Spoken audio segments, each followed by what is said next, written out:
Hey there. So we're going to talk about two different microgreens now. One of them is a micro ruby streaks mustard, and the other one is a micro scarlet frills mustard. And what I wanted to show you today was a little bit of the different sizes that these microgreens can come in as well. So with the ruby streaks here, we've got something that's a little bit larger. This is a product that has probably been growing for about 3 to 4 weeks, whereas this one here, I'm guessing more like 12 days or something like that. Yeah, a little bit less, maybe 10 days on this one. And microgreens, if you remember, are something that it's a young plant. It really is something that's just a few weeks old. And we tend to sow lots and lots of seeds in these trays, and they'll grow up at a pretty consistent kind of height. And chefs really love using these to bring a variety of things, a little pop of color on the plate, often a really good, strong flavor from something really, really small, but also something that's quite delicate. So as I cut this, I'll show you. So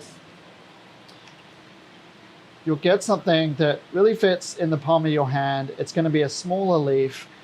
When you see it on a plate, it's going to be really, really delicate.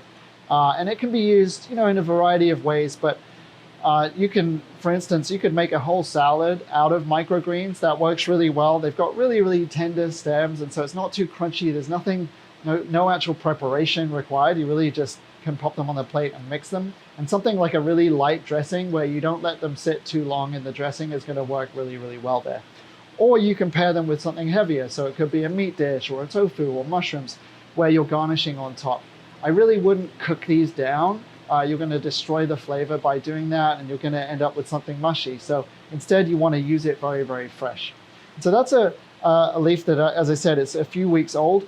At that age, you'll tend to see a little bit more of the characteristic shape of the leaf. So both these guys are mustard greens, and mustard greens tend to have this sort of multiple little strands going on.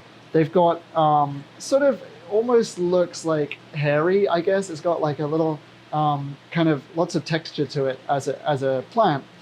When you have something that's younger, like the scarlet frills, something that's only, say, 10 days old or so, you're not going to get much of that mature leaf, if at all. So the first leaves you're going to see are the cotyledons, and you might get a little poking of the first mature leaf there as well. In terms of flavor, these guys are not going to differ very much. The ruby streaks, the scarlet frills is maybe going to have a slightly stronger mustard flavor to it. But in a taste test, I might not always pass that test, so don't worry too much about it. But in terms of appearance, this is going to be a little bit darker, really attractive if you've got some lighter colors on the plate. This one's a little bit lighter, but it's got that nice sort of variegation in it. Both really, really nice mustard greens, and both have, a little delicate mustard taste. I really love that mustard taste. Sometimes mature mustard greens can be pretty overpowering, but this is something that has a milder character as well. So really, really versatile in a bunch of different savory dishes. And one of the favorites on the farm. So ruby streaks mustard and micro scarlet frills mustard.